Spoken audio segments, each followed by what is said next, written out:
Welcome to today's Explainer.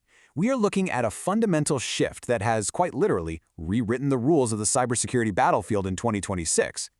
If you've been feeling like the pace of cyber threats has accelerated to an almost unmanageable blur recently, well, you aren't imagining it. We are officially in the era of machine speed attacks, and the old rules of defense, they're simply being overrun. Today, we're going to explore exactly what threat actors are doing, the specific targets they're hitting, and most importantly, how modern defense is actually adapting to keep up.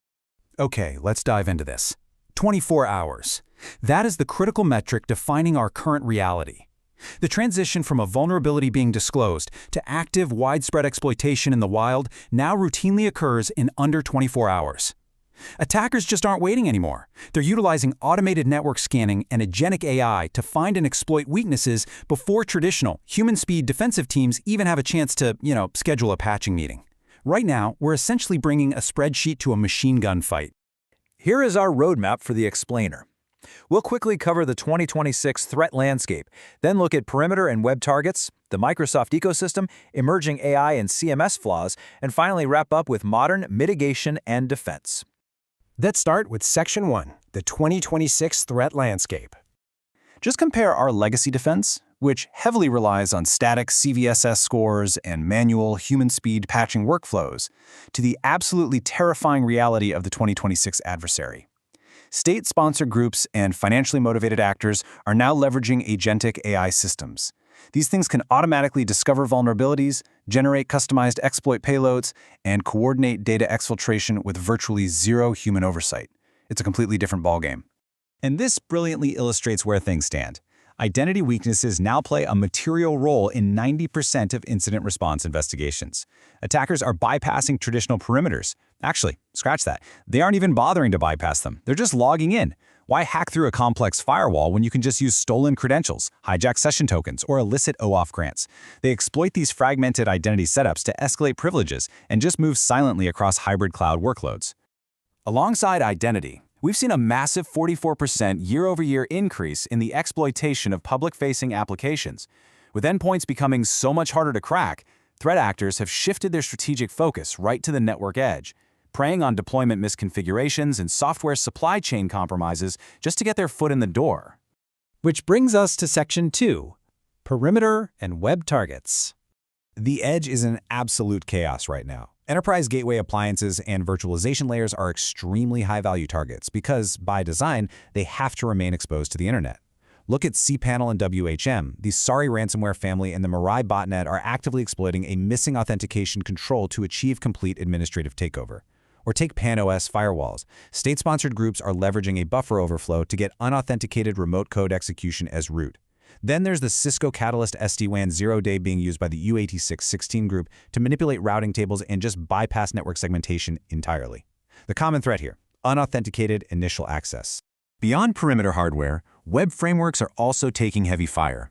To really grasp one of the year's most critical flaws, we first need to define React server components. Basically, this is a collection of tools for React 19 that allows application logic to run directly on the server instead of the user's browser, communicating back and forth via something called the flight protocol. Now, what's really interesting about this slide is how incredibly trivial this system is to hijack. The vulnerability is dubbed React to Shell, and it carries a maximum CVSS score of 10.0 because affected versions totally fail to validate incoming payloads, and attacker simply sends a crafted, serialized object to the backend via a single HTTP post request. That's it. Due to default trust, the server deserializes it and runs the attacker's code pre-authentication. Microsoft Defender telemetry has seen real-world exploitation dropping XMRI crypto miners and reverse shells to Cobalt Strike servers with near 100% reliability. No way around it, that's bad. Moving to Section 3, the Microsoft ecosystem under attack. The vulnerabilities here are deeply technical, but let me translate them into business impacts because they are catastrophic. We have MS Nightmare, an unpatched zero-day in the user profile service that lets an attacker escalate privileges to system level, meaning total absolute host control. There's a Hyper-V VM switch flaw that lets an attacker break out of a restricted guest virtual machine and execute commands directly on the underlying hypervisor host. And look at the Active Directory Federation services flaw at the bottom. An attacker elevates to admin status here, and because ADFS manages single sign-on, the blast radius literally extends across the enterprise's entire cloud estate. But perhaps the most devastating sequence in the Microsoft ecosystem right now is this multi-stage attack chain hitting SharePoint servers. Threat actors first exploit an authentication bypass to forge a valid JSON web token. How? Simply by knowing a target user's Active Directory SID or UPN. Now, masquerading as a SharePoint site administrator, they leverage a second critical deserialization flaw to execute arbitrary commands, harvest machine keys, and ultimately deploy the persistent LeakFang backdoor. It is a terrifyingly elegant, fully remote, unauthenticated takeover. Section 4. Emerging AI and CMS flaws. As developers rush to integrate AI into literally everything, they're deploying agentic AI gateways. Think of tools like Barry AI's Lite LLM.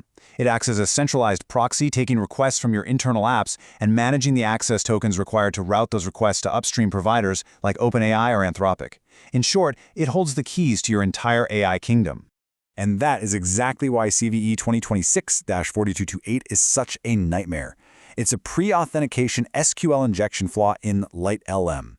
When the application verifies a client key in the HTTP authorization header, it just concatenates the user-supplied value directly into a raw SQL query instead of using parameterized bindings. It really is that simple. Attackers bypass the hashing checks, inject raw SQL, and within 36 hours of this flaw's disclosure, automated scanners were out there actively exfiltrating high-value, clear-text API keys and cloud tokens from internet-exposed databases. Let's move to and see how this builds into something even more insidious. Attackers are weaponizing these flaws for complex social engineering, specifically through content management systems. Here, attackers use a similar SQL injection in Ghost CMS to extract the admin API key. With admin rights secured, they inject a lightweight JavaScript loader into legitimate, published articles across over 700 compromised domains. We're talking everyone from fintechs to universities. When a visitor lands on the page, they get a fake Cloudflare human verification prompt. This click-fix technique tricks the user into copying and executing a malicious PowerShell command locally, completely bypassing browser sandboxes and dropping malware directly onto their workstation. Just brilliant, but so dangerous. Let's wrap up with Section 5, Modern Mitigation and Defense. Listen, if you only remember one thing from this explainer, make it this. Traditional, reactive manual patching based on a static 1 to 10 severity score is officially dead. It's structurally inadequate. You simply cannot fight automated, multi-stage machine speed campaigns with monthly, human-driven Patch Tuesdays. It's not going to work. Instead, modern defense runs on risk-based telemetry, specifically the Exploit Prediction Scoring System, or EPSS. EPSS doesn't just tell you how theoretically bad a flaw is. It uses active threat intelligence to estimate the exact probability of that vulnerability being weaponized in the wild within the next 30 days. This is a real game changer. It allows security teams to deprioritize thousands of theoretical flaws and laser-focus their limited resources on real-world exploitation velocity. So armed with EPSS data, you feed that right into an automated patch lifecycle. The system discovers and prioritizes the updates autonomously. It deploys the patch to a sandbox lab environment to check for dependency conflicts. It then pushes it to a pilot group of non-critical systems. Finally, if no anomalies are detected, it executes a phased production rollout during off-peak windows. This pipeline minimizes human error, drastically shrinks the exploit window, and crucially, preserves operational continuity. So the crucial point is, what do you do when you literally can't patch immediately? You deploy highly specific, rapid compensating controls.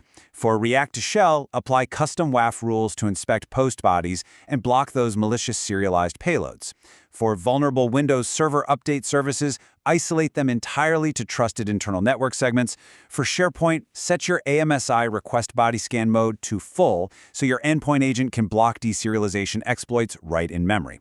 For Lite LLM, tweak your general settings to disable error logs that short-circuits the SQL injection path. And for vulnerable Erlang libraries and operational tech, strictly block inbound TCP port 22.